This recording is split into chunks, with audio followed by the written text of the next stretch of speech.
السلام عليكم ورحمة الله تعالى وبركاته متابعي، أهلا وسهلا بكم في هذا الشرح الجديد وهذا الفيديو الجديد. كما ترون في العنوان، فموضوع هذه الحلقة هو كيفية تحويل أي كتابة إلى صوت، أي كيف تحول أي مقال كتابي إلى صوت. وما نحتاجه هذا التطبيق والذي ستجدون رابط تحميله مناسب، إنه هو تطبيق مجاني. بعد أن ندخل للتطبيق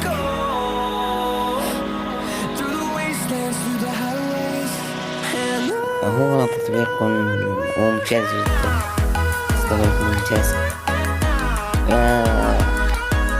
نقطة أخرى هو يشتغل بالإنترنت. بعد أن نذهب إلى خيارات ثم الإعدادات، هنا في الخيار الأول السيرفر، نختار السيرفر الأول. وهنا نختار السيرفر الأول.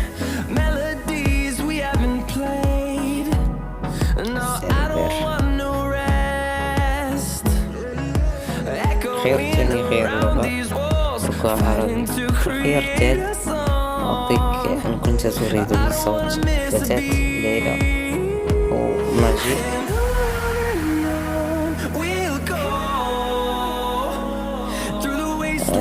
طارق أو ماجد، ركوع على ماجد. سأحولهم إلى أهلا وسهلا بكم.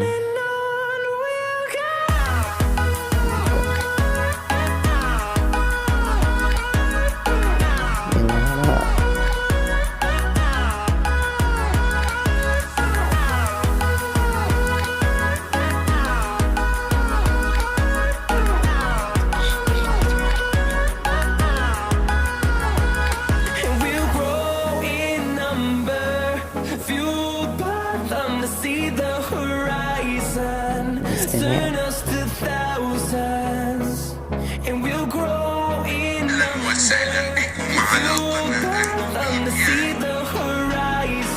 الآن نجرب خيار ليلى ونسمع.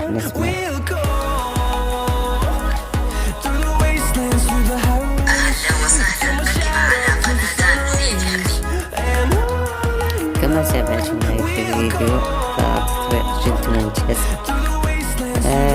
هنا نصل إلى نهاية الفيديو. لا تنسوا الضغط على لايك واشتراك في القناة ليصلكم كل جديد.